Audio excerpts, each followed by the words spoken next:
Do you know the signs of burnout? And do you know what to do when you feel them? In a world that loves to share self-care tips, Kinga Zerhouni shows us what taking care of yourself really means. Kinga is a board-certified functional wellness coach helping women reverse burnout and fatigue naturally by following simple lifestyle changes designed to re-energize the body and mind. She is also the executive contributor to Brainz Magazine, where she shares her expertise on healthy living. With practical and timely advice, I am so excited for you to hear what Kinga has to offer today. What do a bubble bath, eating a healthy meal, and seeing your doctor have in common? There are all the ways we take care of ourselves, right? Self-care is a trending topic these days. A quick Google search provides nearly 3 million results on how to pamper, care, and treat yourself for ultimate health and happiness. But just telling someone to take a bubble bath or eat a salad doesn't necessarily solve the problem. When my youngest son was born, I was a mom with a newborn, a toddler, and a preschooler. All day long, I was focused on changing diapers, cooking, feeding my family, and trying to catch up on piles of laundry. I did not have time for myself. What's worse, I felt guilty for taking time for self-care because of the never-ending to-do list. I kept telling myself that feeling tired was a normal part of motherhood.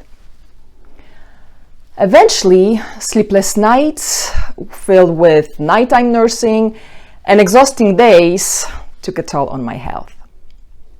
I started experiencing mood swings and severe brain fog to the point I couldn't recall conversation with people. I was overwhelmed and burned out. Not only were my emotional and my mental health affected, but my physical health also started to deteriorate.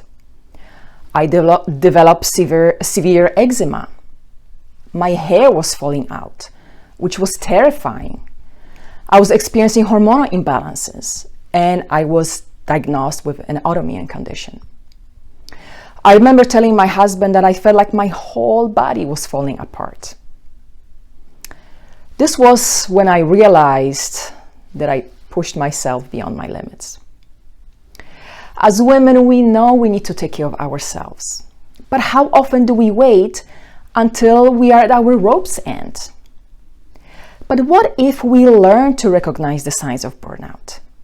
Better yet, what if you could realize when you're heading towards that break point before you get there?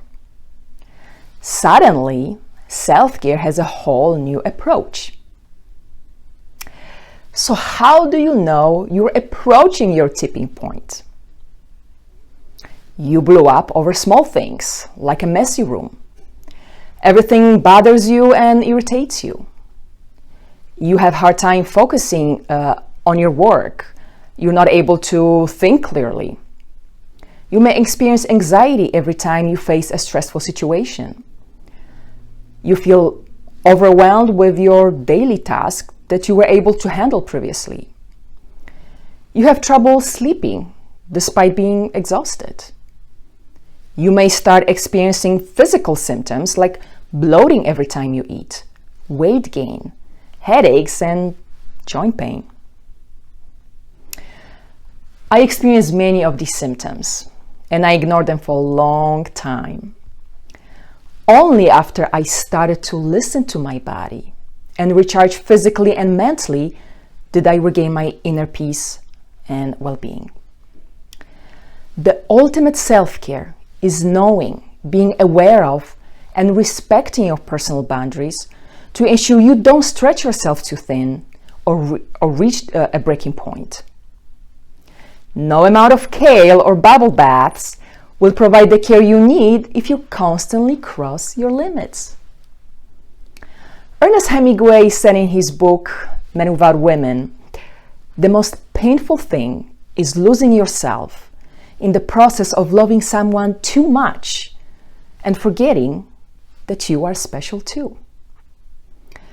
While it's admirable to help and serve other people, you deserve to enjoy life too. If you always put other people's needs ahead of your own, anxiety, depression, and exhaustion usually follow. You may lose the drive and motivation to do anything. You may feel disengaged and hopeless. Self-care is knowing you deserve better. Self-care is knowing your limits. Knowing your limits protects your well-being and helps you find a balance between what you need and what other people need from you. But how do you figure out how far you can go without sabotaging your physical and emotional health? First, define and honor your rights.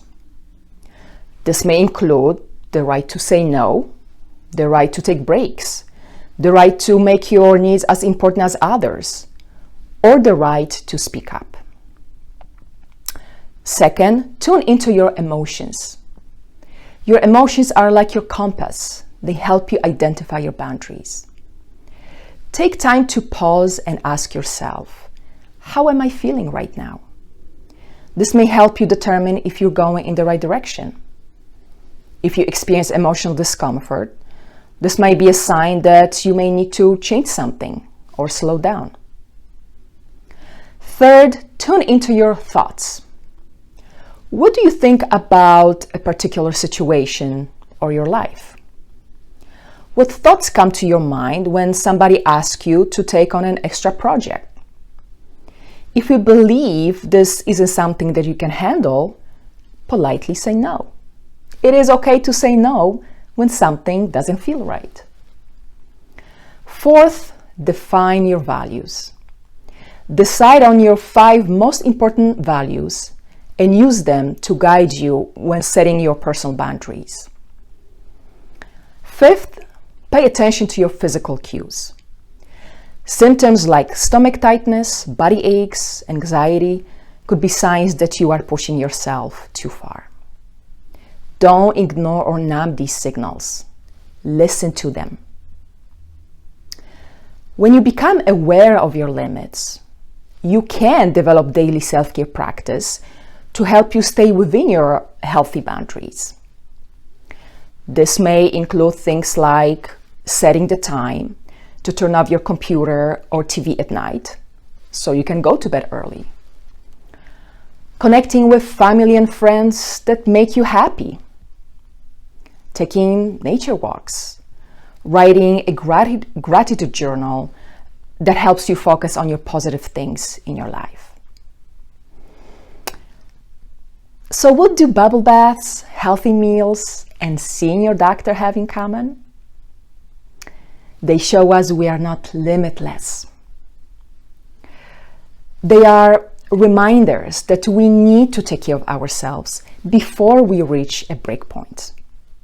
You cannot move from one activity to another without pausing and recharging. You can't eat crappy food and expect your body to thrive. You can't spend all day in front of a screen at work or home and expect to feel energized. Most importantly, you cannot ignore your symptoms because you're too busy. That's a good way to end up with serious health problems. It all comes down to limits. You've got to know them, respect them, and be sure not to cross them.